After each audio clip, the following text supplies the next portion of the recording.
let's keep this swift train rolling. And for those of you that like to keep your side of the street clean, my apologies for parking during street sweeping day on your side. I'm the worst with that, by the way. But as I mentioned at the end of the last episode, I decided to have this be a bonus to episode 13, since the creation of this bonus feature was literally out of nowhere last week. And for all you Swifties, track number 11 off of Midnight's is probably your vibe. And for those that aren't Taylor Swift fans, track number 11 is titled Karma. And my apologies, by the way. Keep listening even if you aren't a fan, because this added bonus still has some interesting insights. Now, lyrically, Taylor is a genius. We all know this.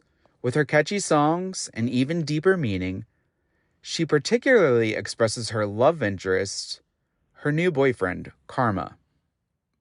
And she speaks rather highly of the most feared concept in the Western world. Now, the majority of Western understanding took on a negative connotation from Eastern thought surrounding the concept of karma, as I myself have done ever since I was little and introduced to karma back when I don't even know when. And well, Taylor, I'm not the sharing type, but hey, I always wanted to have a throuple, cross that off the list. But over the past week and a half, I've gained further awareness and insight into this complex concept. And I've come to find that it's just another part of the whole in life, the universe, and all of creation.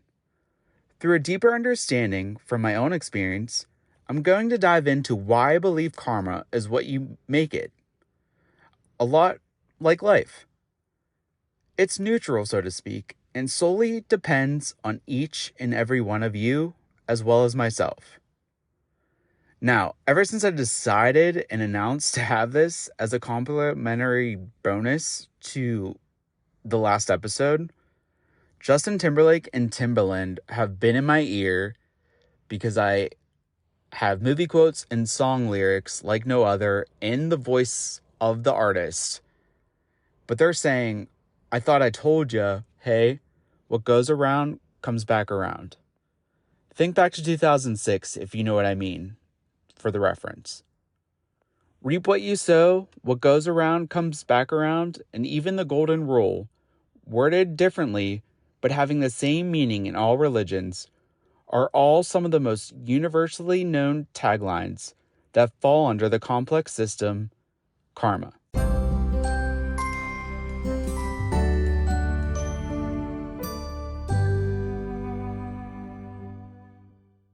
Those might be the worst dad jokes I ever uttered from my voice. And I'm just going to leave them. I'm going to show a little bit of compassion because 10 points to Slytherin. They did have some wit and, they made it funny to a select few, I'm sure, to convey the overall message. But not to get off topic, what is karma? If you would have asked me prior to the end of October, I would have been avoidant, I'm sure, because I don't view it as a religion or a, spiritual belief or what have you. It seemed like an old wives' tale, at least for Western society and how it was brought up. And it just seemed more fear-based and negative, the way it was presented to me back when I don't even know when I was a younger kid. So society in a whole, I guess the whole world, either fear it, live by it, or not even think of it. You might be aware of it at one point and then just, tuck it away like I have. Until recently, in Eastern society, in Hinduism particularly, it is viewed as for every action, there is a reaction. You reap what you sow. And Buddhism snowballs on top of that with an added intention to the action. There is a reaction. And the intention is just as powerful as the action. Now, the way I understood this is, at least for, I don't know what the laws are in other countries, but at least in America, for example, say you had a little bit to drink, and this is all hypothetical, and if this triggers anyone, I apologize, but you had a little bit to drink, you get in the car, you drive, you doze off, because you're drunk a little bit, for a second, and you smash into a car, run them off the road, person driving dies. Okay? Now, if you had a premeditative, right, and think of the court systems, like premeditative murder, like malicious acts to harm someone, planned, or, the thought, the energy was put into it before you actually did the action, right? That would be the intention, plus getting crazy drunk and targeting a girlfriend that pissed you off or a boyfriend that pissed you off, driving, swerving, and running them off the road. As compared to just the action of an accident. Or you might look at it as like manslaughter versus murder. Manslaughter as in the court systems, yeah, you're going to get a junction on your record, or you'll face jail time, what have you. But it's not as serious as maliciously going out and attacking someone, murdering someone. So it seems like the court systems took this idea of karma into their own hands in a way. However, every country has their thoughts and beliefs of their court systems, and this isn't the episode for that. But to gain an understanding into a concept that I kind of just threw away because society, in the Western world at least, told us to fear karma. Karma will get you. Karma's a bitch. Well, that right there is being derogatory towards the whole concept. The energy put towards karma and its actual meaning is already at a -100, right? But the wheel of karma in these terms in Hinduism and Buddhism is viewed as punishment in the karmic wheel of life. So, for example, they believe that you keep coming back to Earth over and over again until all of your karma is cleared. And I say they, I'm sure some don't believe that, but, I don't know each person in the world's beliefs, but from a collective standpoint. The Western philosophy, let's take that and then just add, quote unquote, karma is a bitch, karma will get you. And very innovative, Westy, but I wish you would have done better. Western world being innovative, that's just literally laziness with that one. Sorry. But through a deeper understanding and insight, to me, karma is what you make it, just like life. It's neutral and can be very positive or negative reaction, depending on your intention and action and the energy you put towards that. Karma also doesn't just focus on me, or doesn't just focus on you singularly. It's neither black or white, It's not set in stone, and its effects ripple for lineages and groups of people depending on how big the intention or action is. So, I'm sure we've all had moments where karma did get us, or hey, maybe it was in a positive light. For example, for my own example, right? This just happened yesterday. I was getting gas at an Exxon here in Virginia, and I actually have Credit Karma as one of my multiple checking savings accounts that I just have random checking savings accounts. I don't know. But it just attached to your credit, Credit Karma, where you can check your credit and stuff. And they added a checking and savings account. And the savings account, I might add, has a higher APY than a lot of just bigger banks. And it has just a lot of incentives, even though it's not as well known as Wells Fargo or Bank of America.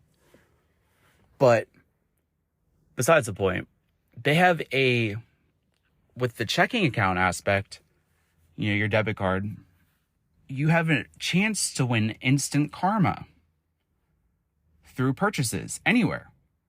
So I've won it 3 times, and I've only had the account for less than a year. But I just won it the other day. So I got gas for $25, and I got instant karma. And it seems to be in the middle of the night at Exxon's, literally, is when you get your instant karma. So what it is I paid $25. I got instant karma, and they let you know within minutes to your email. I'm getting that $25 paid back to me or refunded in a couple business days. So that's a positive incentive. It's just a rewards program for, using your debit card everywhere. Now, there's so many different avenues that karma could, that's a small avenue. But it seems to me that karma in other concepts, in other forms, seems to be evolving as we as humans are evolving, as our consciousness is evolving at a faster rate. So over thousands of years, karma to come back around would take long periods of time. But now it seems to be coming back around faster. And that just is to keep up with the evolution of our consciousness, in a sense.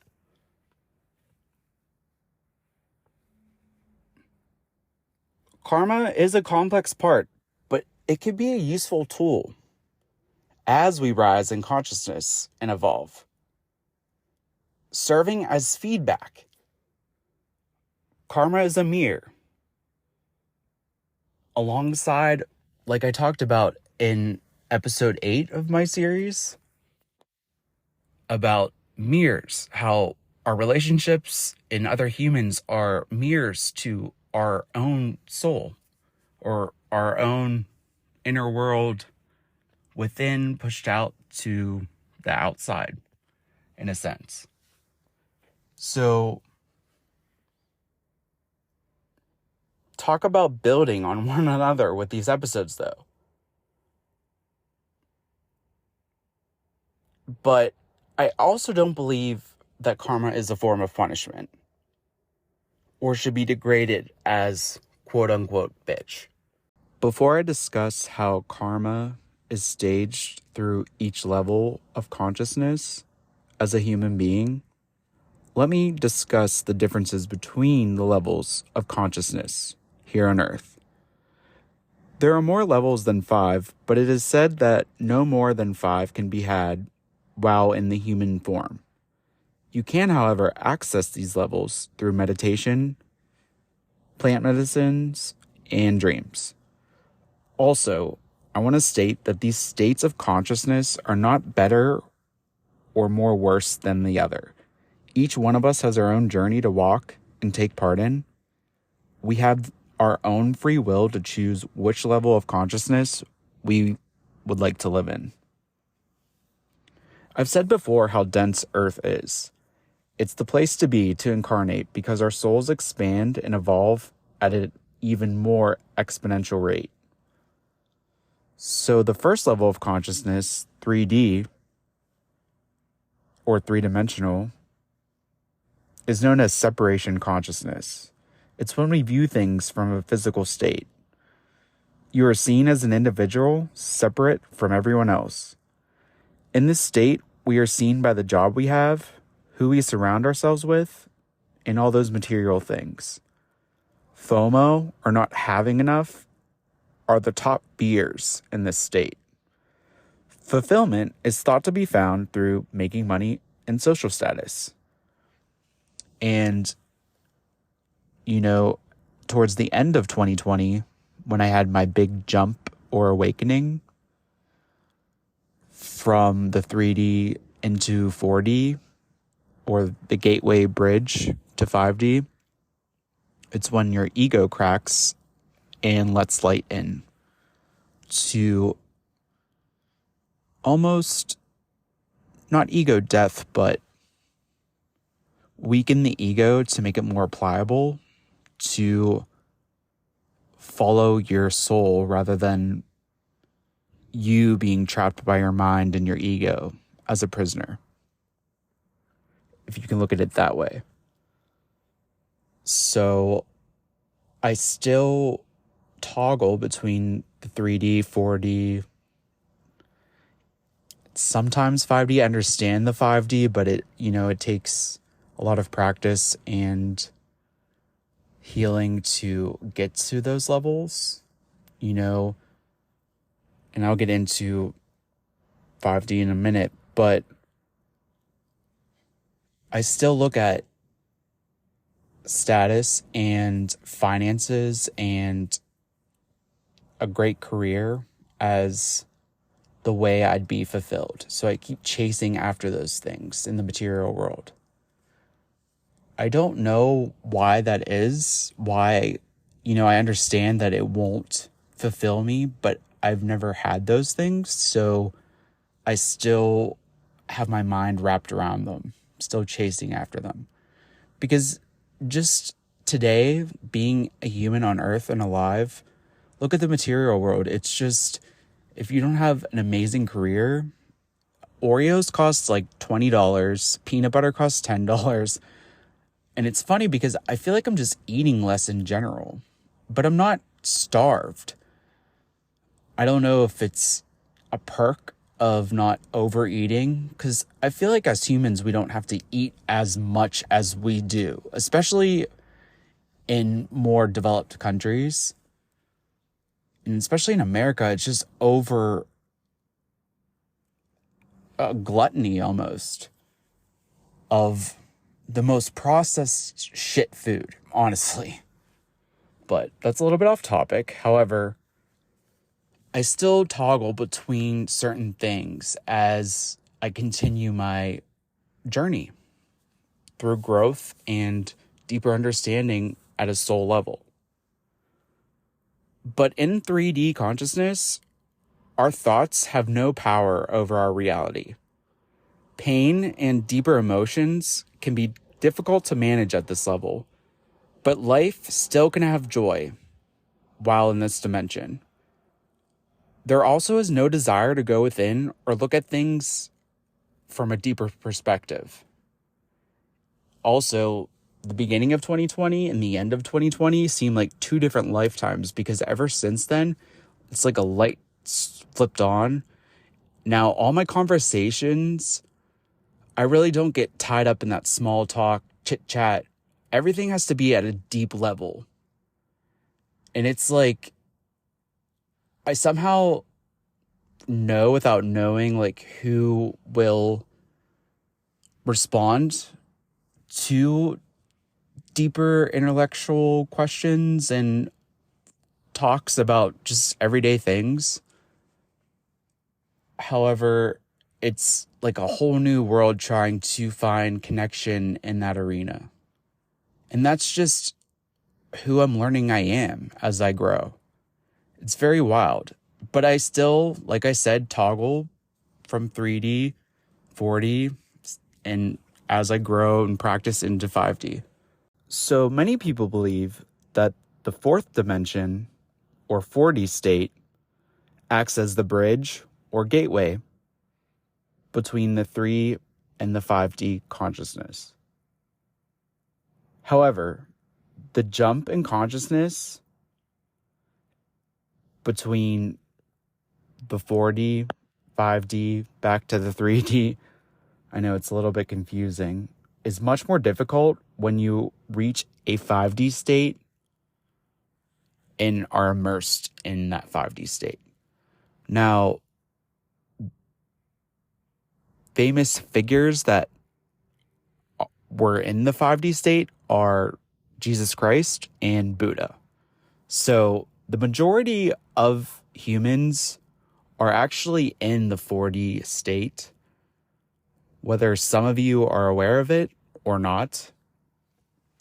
And I think a lot of it, since we are evolving at a faster rate, the energy is much more faster. And a way you can tell by this is, doesn't it seem that COVID, like right before COVID, I use 2020 as the turning point, honestly.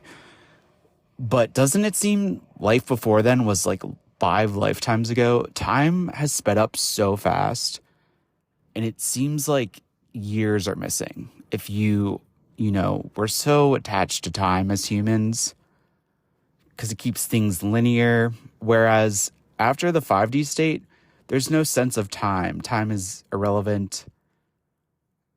I've read about how in higher levels of consciousness, just miraculous things I actually read about how wherever you want to go, you think about it and you're there, type stuff. Like, you know, it's like a superpower that if they were to ask us as humans if we could have one power, that would be one of them, is just like teleporting. But maybe in our dreams until then. However,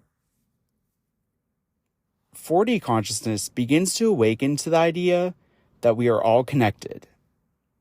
So it's almost like, if you want to use in school terms, pre-algebra to the algebra. I don't know. But it begins to see that there's more to life than what meets the eye. And that's what's been happening for me since the end of 2020, for sure. Now, I can admit that throughout my life, in my younger 20s and late 20s, I've had thoughts about it, but then, you know, just randomly disappeared after a thought or a notion. So it's come to my awareness, but not a million times a day. Thoughts are powerful in this state and can shift the way reality is perceived. Duality and the idea of good and bad is still experienced, but there's more compassion and understanding behind these concepts. And back in May, on my 5th episode, I believe I posted about where I talk about the shadow self, duality, polarity, and my understanding at that time, even though it has grown since then over the past few months, just in those few months. And my desire to gain more knowledge about who I am in my soul and how I'm all connected to everything, how we all are connected to everything, has grown immensely, exponentially, and it still is growing. An importance in diet, meditation, and just living and leading a healthy lifestyle and what we put into our bodies at this state is more important. And there's a desire to pay attention to how our actions affect the environment and those around us. And even if, you know, there's so many humans out there that might not even understand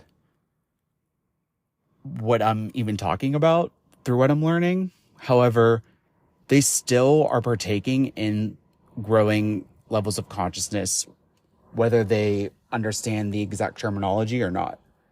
You can just see this with maturity, to be honest. And I'm seeing it because I'm in my younger 30s. I'm almost in my mid 30s.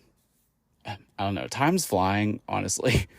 I'm 33, but I'm about to be 34, and that's like basically almost mid 30s.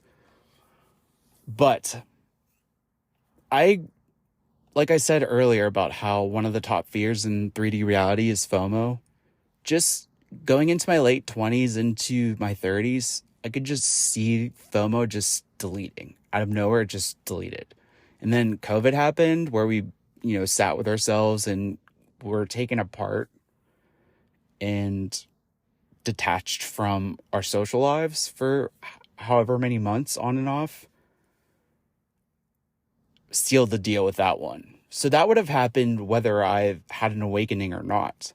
And I feel like a lot of this stuff comes with maturity, whether we're emotionally mature or not, just aging in general.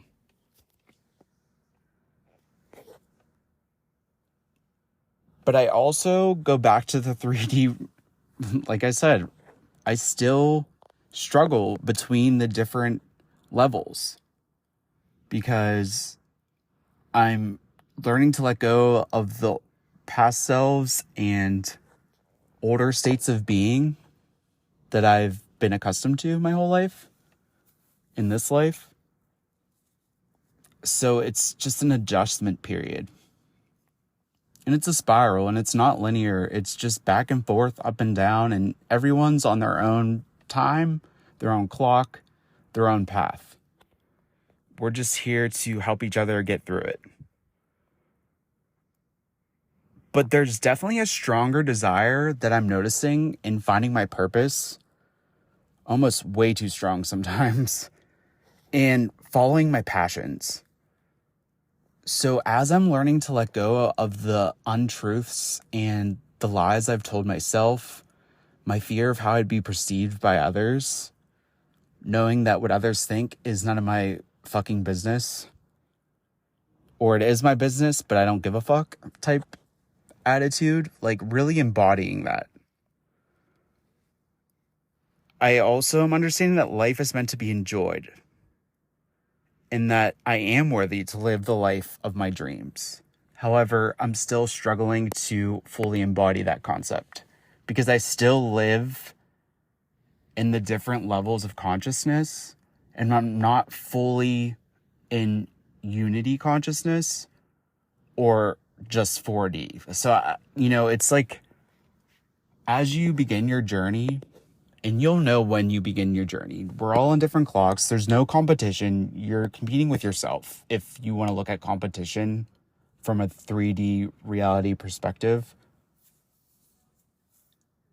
But for my own journey and what I'm discussing along these lines is that it's a whirlwind. It's not like a linear, I graduated from 3D, I'm in 4D. It's just back and forth because you're letting go as you're healing certain things that come to the surface that might be healed faster than the deeper wounds that you live your life through. So there's no really timeline, I guess you would say, of how long it will take to get to each level.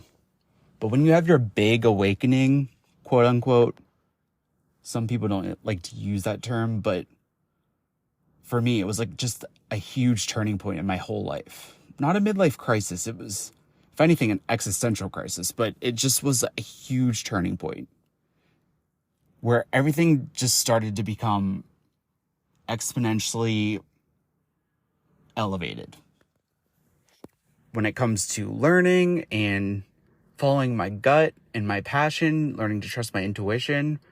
And it all is interconnected and it all helps, whether it's becoming more emotionally mature as a human being, growing your soul, expanding your soul, feeling those feelings, is the number one thing for soul evolution. And most of the time, we don't like to feel those negative feelings. Or, we only like the positive ones of joy, bliss, ecstasy, etc. But I'm definitely in the balancing act right now between mainly the 3 and 4D, but there have been a few split moments over the past 2 years where there was a feeling of oneness. I understand the idea of oneness. My mind understands the idea of oneness. So with that connection and practice, raises my vibration and my levels of consciousness to get there. It has been said once you reach a 5D state of consciousness, it is very difficult to go back to a 3D state. Now this, I believe, is living fully immersed as Jesus or Buddha have. And like I said, majority of us are at a 4D gateway bridge level of consciousness currently. But from this level of consciousness, you begin to understand that we are one and we all are connected. And life becomes an adventure. There's a higher purpose for all things, and every experience holds meaning. There are stronger feelings of love and connectedness with others and all living things. Love and compassion reign supreme, and there's a lack of judgment. Imagine this. Honestly, just think about it for 1 second. Peace. Peace. Like, that's all I crave. Just peace. If I'm sitting in my car and the car is off, don't knock on the window and wonder what I'm doing. Why don't you worry about what you're doing? I'm just trying to find peace from the outside world. Always shitting in everyone's business. Like, go mind your own business. Don't disrupt my peace. That's all I ask. Literally. Sorry, I might be bitching at a second, but I feel like there's some people, those are the people that I don't think have a soul, honestly. I'm not trying to judge, but it sounds like I'm judging. I know, I understand. But I just have so many questions. Not so much from an ego perspective. I just have questions is that person here just to distract me? I don't know. But it does sound like I'm coming from separation consciousness. So, relationships, right? See, you're catching me in the act. But I'm going to be honest from this moment. Relationships or, life in general will mirror back of how the energy that I'm embodying right now, as well as my own true reflection that could be distorted with wounds that have not been healed yet, right? Because I'm not fully enlightened. So I still do have wounds that I'm working through.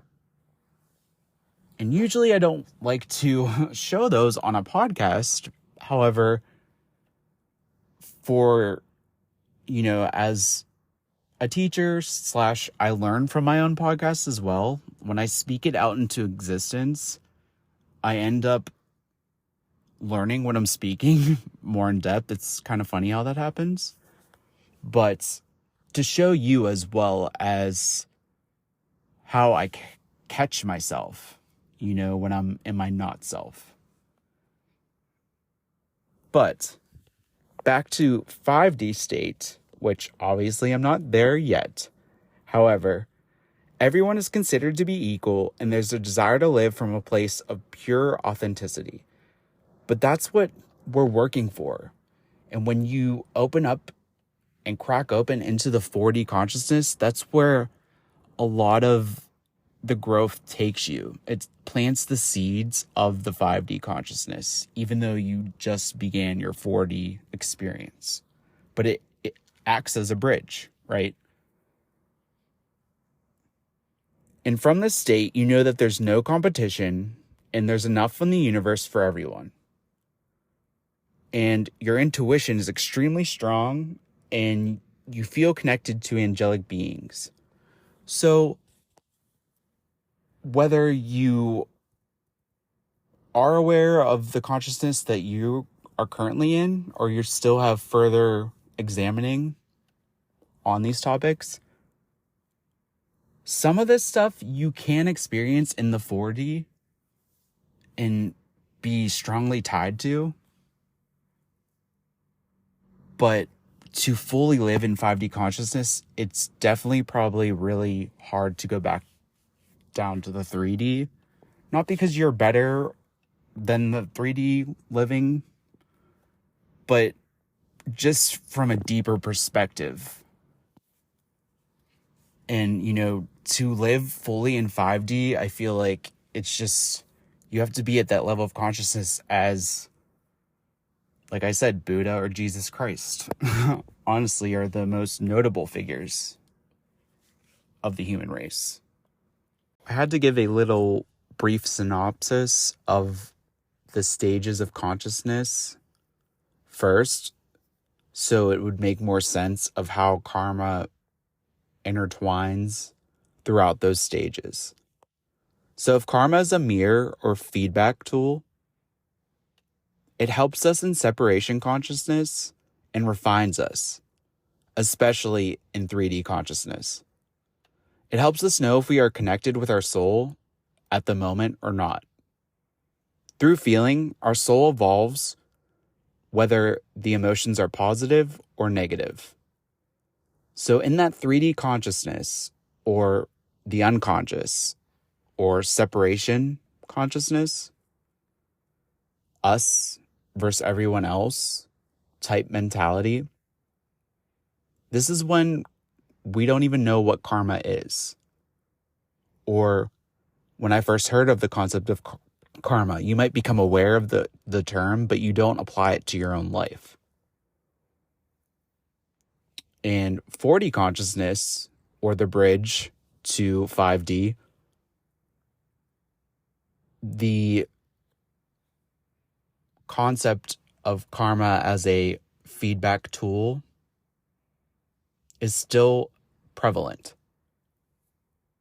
When the reaction to our action and intention comes back around in 3D, in 4D consciousness, we get to understand the lessons of the consequences of these actions and intentions, whether negative or positive. So there is a lesson, despite how negative you might perceive the situation. In this karmic mirror loop, we are able to refine our soul through these lessons and its evolution until we fully realize we are connected to all things, oneness. Karma is only necessary until we fully are in 5D or unity consciousness, where we are self-actualized and our self-awareness is so high that we don't need a mirror. We don't need to know what our appearance is or our essence, because we are all one, connected from the heart, full love, light, and empathy, not out to harm one another, as we sometimes do or have done in separation consciousness. On a side note, I just want to stress and emphasize before I wrap up this episode, this is the first layer of the onion, so to speak, surrounding the complex concept of karma being a part of the whole. I just gained a new perspective just from listening to a song on one of my favorite singers' album, The End of October. Planted the notion in my head and just expanded a few months later into a whole bonus feature to share with all of you to spread some awareness around how Western society really negatively views and stigmatizes karma, and how the energy put into the concept already starts off on a bad foot with the whole idea. And if you look at it as it's a mirror, another useful tool besides our human relationships, to really know where you're at with connection to your soul and the energy in the moment that you embody. And the next few tips that I'm going to give are what I've learned and thought would be useful in my own rituals of healing and clearing out the wounds and the emotional baggage to further shine my true reflection in the mirror. Some of the ways that I've recently learned to clear karma out from either past lives or from this life is through self-awareness and going within to build your self-awareness by bringing up those wounds and what needs healed and cleared out to conscious awareness, and connecting and practicing and embodying unity consciousness. And through the clearing of those wounds and untruths and lies that we tell ourselves or have been told by others, and how others perceive us and how we perceive us. And like I said, what others think, it doesn't matter at all. Even if you have to say it 1,000,000 times a day, that will eventually stick in your head, especially if you're like me, who still struggle with what other people think of me.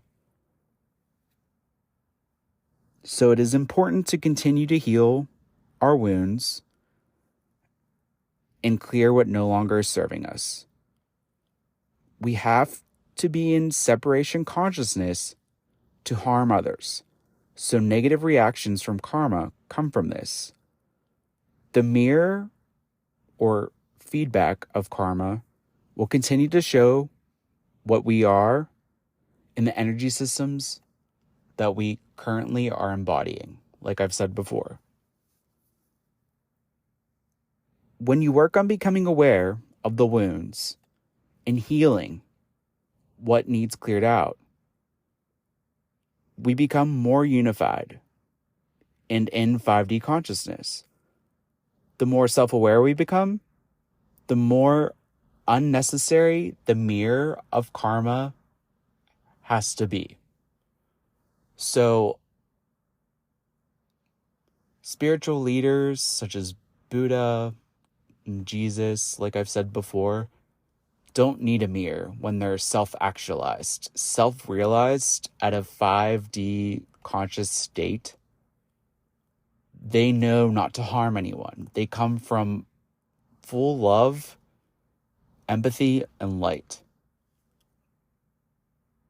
They're unified at their level of consciousness. But when we're at a separation conscious state, still in the 4 and the 3, we still can harm others through unhealed trauma and untruths. That's where that hurt people concept comes from. If there's wounding that's still not in our awareness, we're living through that, and we're bringing that and living by that and affecting other people, whether we realize it or not. And that just affects our karmic loop and the reaction that we get from that level of living. So it's definitely important to continue to heal those wounds. We have to clear these false narratives that are not of our true essence, to move from separation consciousness to unity. And by practicing this, we are coming together into 5D consciousness. And like I said, the majority of us are learning how to do this. Experiencing ourselves as source energy is part of that connection.